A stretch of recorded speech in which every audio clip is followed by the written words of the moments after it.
अर्घ्य के लिए घाट तैयार हैं।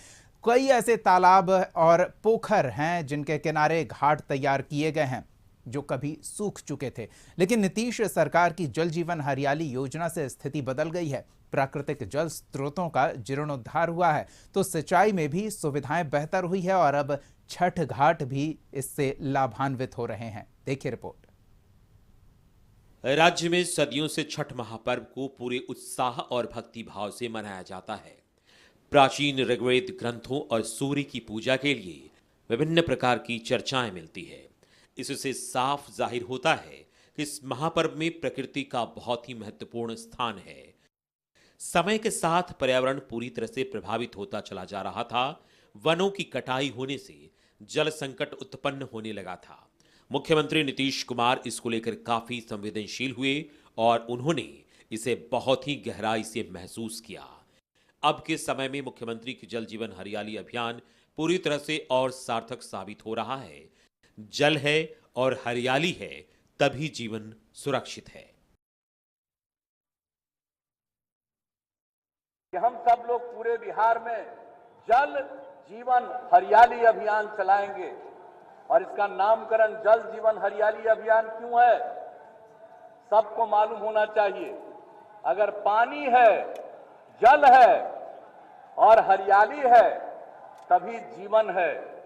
चाहे मनुष्य हो, कोई जीव जंतु हो, पशु पक्षी हो, सबका जीवन तभी सुरक्षित रहेगा जबकि जल रहेगा और हरियाली रहेगी। इसलिए इस अभियान का नाम है जल जीवन हरियाली अभियान। पटना के घाट के साथ साथ अब पटना के तालाबों को भी जो है वो साफ सुथरा किया गया है। पटना के तालाब का भी जीर्णोद्धार मुख्य जो है वो किया गया है। देखिए, ये मुख्यमंत्री नीतीश कुमार की सोच का नतीजा है कि तमाम जो घाट हैं या पटना के तालाब हैं उसकी साफ सफाई हो रही है। और जल जीवन हरियाली के तहत मुख्यमंत्री नीतीश कुमार की ये सोच थी कि कैसे तमाम तालाब, पोखर, आहर, नाहर, मन, तमाम चीज़ों की कैसे जो है जीर्णोद्धार की जाए। और ये जो तालाब है ये पटना का अदालतगंज का तालाब है और अमूमन इन तालाबों के अगल बगल की ज़मीन जो है वो अतिक्रमण कर ली गई थी, लेकिन मुख्यमंत्री नीतीश कुमार ने स्मार्ट सिटी योजना के तहत इस तालाब का जीर्णोद्धार कराया और ये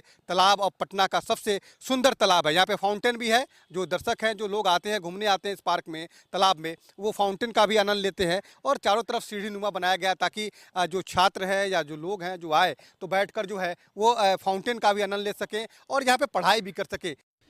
पूरा विश्व प्रकृति विमुख मानवीय गतिविधियों, विकास की असंतुलित अवधारणाओं एवं प्राकृतिक संसाधनों के अंधाधुंध दोहन के कारण पारिस्थितिकीय असंतुलन का संकट संपूर्ण मानव जाति के लिए एक गंभीर चुनौती बनता जा रहा है। इससे निपटने के लिए आहर, पाइन, नदी, तालाब, पोखर, कुओं को संरक्षित करने के साथ ही बड़े पैमाने पर पौधरोपण किया जा रहा है, जिससे हमारा जीवन सुरक्षित होने के साथ छठ महापर्व को मनाने में भी सहूलियत हो रही है।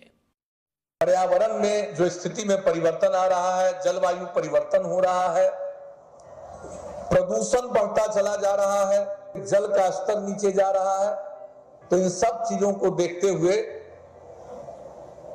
हमने लोगों के बीच में चर्चा करना शुरू किया। हम लोगों को पूरे बिहार में जल जीवन हरियाली अभियान चलाना पड़ेगा।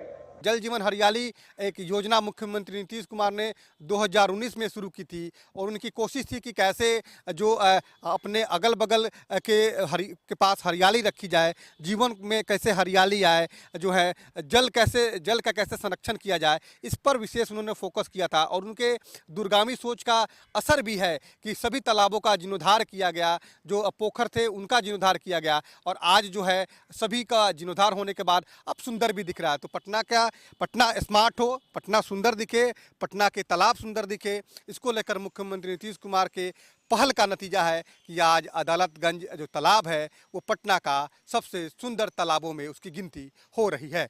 राज्य सरकार द्वारा पर्यावरण को बचाने के लिए ठोस प्रयास शुरू किए गए जल जीवन हरियाली अभियान की शुरुआत 9 अगस्त 2019 को की गई थी। इस अभियान से किसानों को भी कृषि कार्य में सुविधा हो रही है, जिससे उनकी आमदनी भी बढ़ने लगी है। सिंचाई, वृक्षारोपण, बागवानी और फूलों की खेती, चारागाह विकास, मत्स्य पालन आदि के प्रायोजनों के लिए वर्षा के पानी की हर बूंद का संचयन जरूरी है। ये जल जीवन हरियाली अभियान है।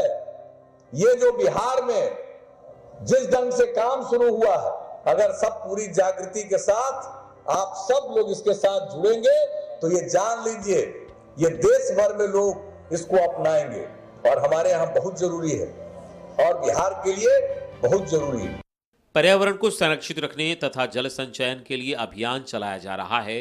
हर स्तर पर लोगों को प्रोत्साहित किया जा रहा है। बिहार में जल संचयन से पीने के पानी से लेकर पेड़ पौधों सहित जीव जंतुओं के जीवन को भी सुगम बना रहा है।